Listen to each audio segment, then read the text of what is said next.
Chapter 1. Jonas. I like sex. Not because it's personal.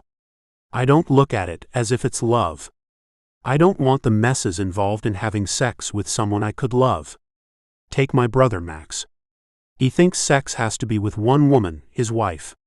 He appears to believe if he and his wife are in love, it makes the sex so much more gratifying. Well, isn't it? I glanced up at the guy standing in front of me, and raised my glass, and he poured me another drink. Didn't you say you gave up drinking? The last time you were here, that was about 6 months ago, you ordered a Coke. The bartender was asking me if I'd given up drinking, as he was poised gripping the bottle with his meaty fingers, waiting for me to wave my hand for him to stop in the middle of the liquor falling into my glass, and I needed another drink. That was like taking your clothes off before sex, and then 3 people, or maybe 2 who were about to engage in an intimate act, you pick the one. Bondage, whippings, suddenly decided to get up, put their clothes on without a word and leave. What was the dude expecting me to do? I was drinking, and I wanted to continue drinking and forget everything for a moment, forget what happened a year ago, forget Alex and Max were happier than they'd been in years, and forget I hadn't been that deeply in love with anyone in my life. I offered the dude a knowing glance, and he poured my second drink and third, and if I didn't want to find myself on a merry-go-round, then I'd have to make this my last drink for the night and start all over being sober, and hope it would stick this time. Why did you come to my bar the first time? He paused, glaring at me, then slanting his head, to see if you could resist the lure of alcohol? No, it was the lure of a wonderful woman. A woman I'd kill for and did, I thought. Well, you tempted yourself too much, he said, placing the bottle back. I need to make money like the next fellow, but I don't want you to fall off the wagon, but you have, and I had nothing to do with that because a man makes his own decisions, and he has to live with them, the dude said, rocking back on his heels. I downed my scotch and turned the glass over. Not because of what he'd said, but perhaps it was, however, I didn't want Alex to see me like this, drunk and out of control. The bartender knew what it meant. I still had some kind of self-control, and he didn't have to call someone to drive me home. Over the years I'd managed to develop a way to exist with all the shit thrown at me, and I'd been living a life, and for now that was enough. Glancing over to a guy sitting at the end of the bar, looking in my direction who appeared to be interested in what I had said, and looking up at the bartender, and around at the dude seated next to me wearing a cowboy shirt with a large silver bracelet, with a matching silver and turquoise ring, I continued my conversation. Some dudes like to have stimulating conversations, size up the women, tell their friends how they found this perfect beautiful woman.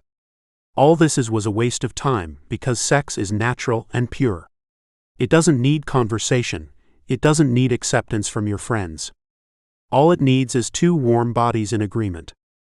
Just the sharing of that physical act is enough for me, because I love sex, and especially with one particular woman.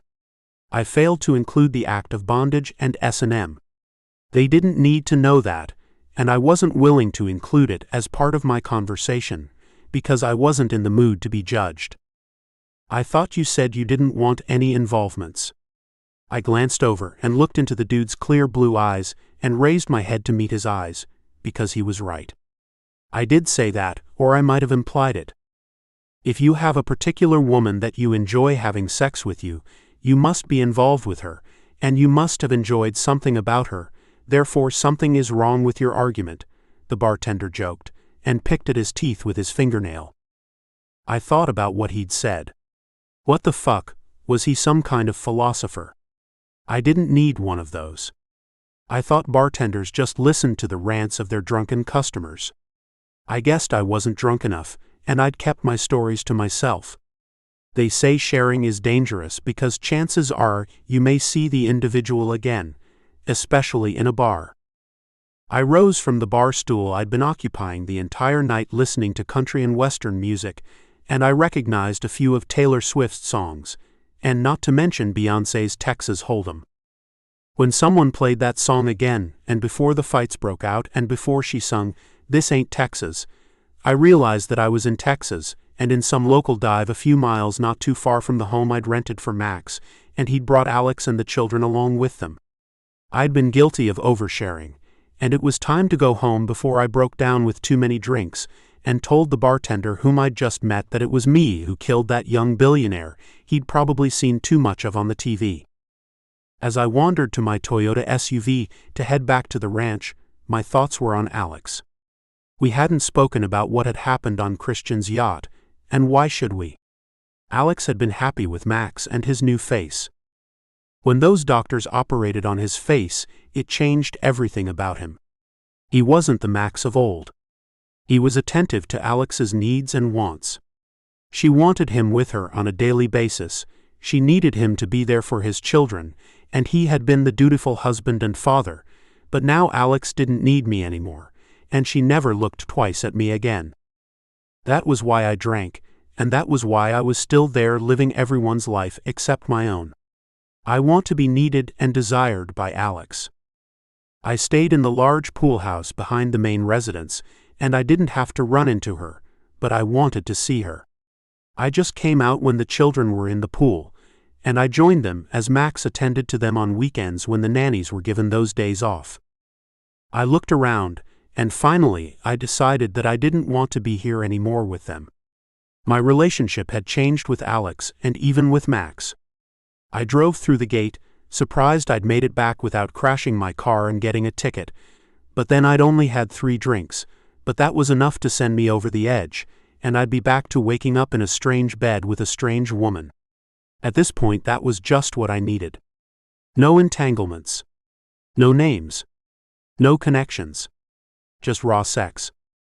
When I opened the door to the gate that led to the huge pool house, and to the trail of limestone and cement, to the back of Max's ranch home, traversing the sago palms, Max had been lying on a chair looking around and up when he heard me.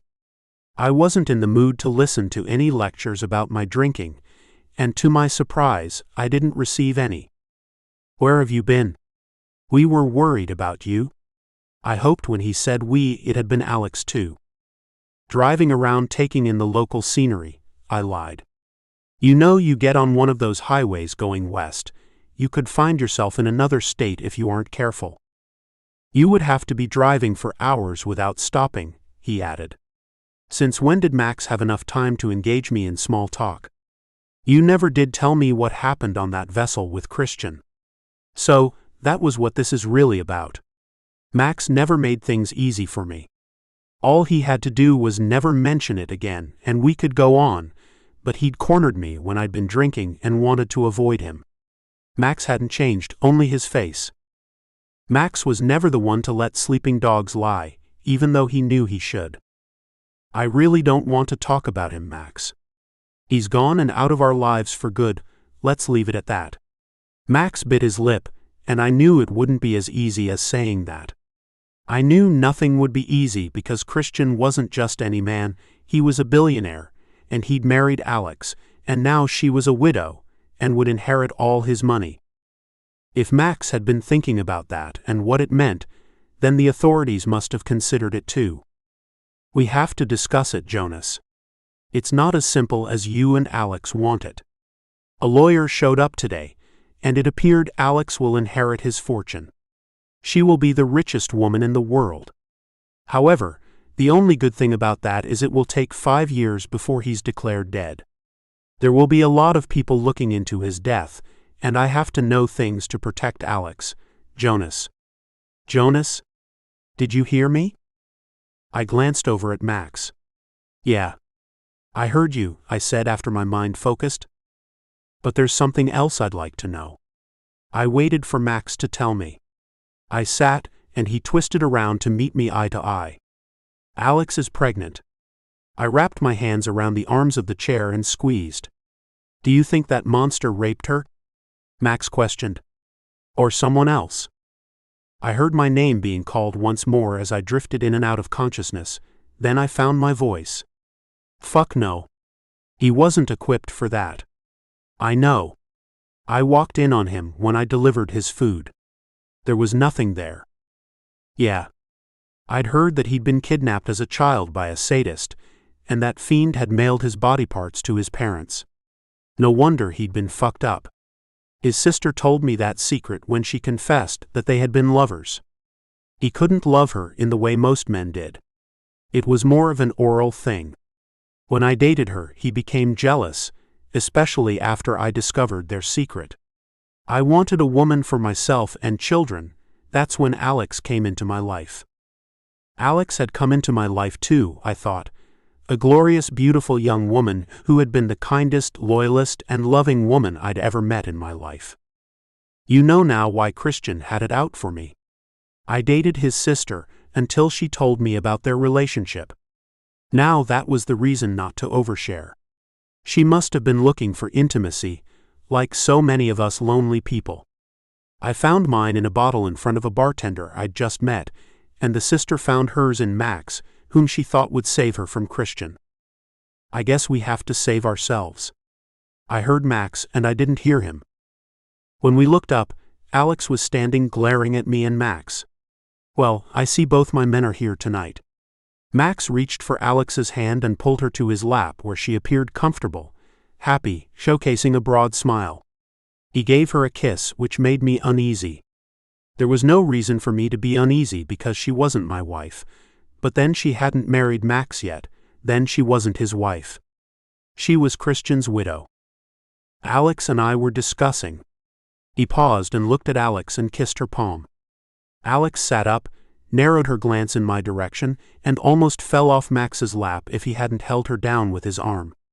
She needs someone to accompany her to the doctor in 2 days. I have a meeting I have to attend. Can't you meet with your people on one of those Zoom calls? Alex interrupted. What the fuck are those cameras and technology for? She said, then pushed away, stood, and before she could turn to leave Max, he caught her wrist. Yeah, Max, can't you at least stay? I was the one who saved your marriage, and I don't want to be left alone with Alex, I thought. Can't you see how I feel about her? I lowered my head as if Max could read my mind or see the longing and desire in my eyes. That was when I knew it was time to leave. Look, Max, I can have someone take me to the doctor. I don't need Jonas to babysit me if you can't do that. I might not be pregnant. It could be anything. Maybe a cold or a virus. If I have a virus that could make you sick too. You think you're pregnant. That's wonderful, Alex. Alex shot me a serious glance and bit her bottom lip. Max and I love a large family, and we had one once but never thought it would happen again. Alex stared down at me, but Max didn't see the excitement in my face or hear it in my voice, but Alex did. I must have sounded like an idiot, and perhaps I was because I never considered the baby could be mine, but looking up at Alex's angry blushed face, I came to realize that she thought the baby could be mine. When Max sent me to protect Alex, and he said to sleep with her to prevent anyone else from doing so, I didn't think I would, and Max didn't think I could. But I did. I'll take Alex to the doctor, Max, I said amidst the grumbling and protests coming from Alex. It's only for a day, Alex, and I'll be back from New York that night. I have to let the board members get acquainted with the new me.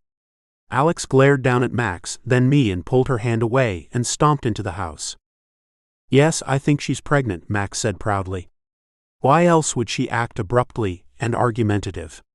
Max admitted with a smile. I love her spirit, and I don't know what I'd do without her. Max didn't know I was thinking the same thing. We lay back and reached for iced tea and a glass on a large tray someone had placed poolside for steamy nights like this. We looked out and perfect silence filled the air and patiently settled between us.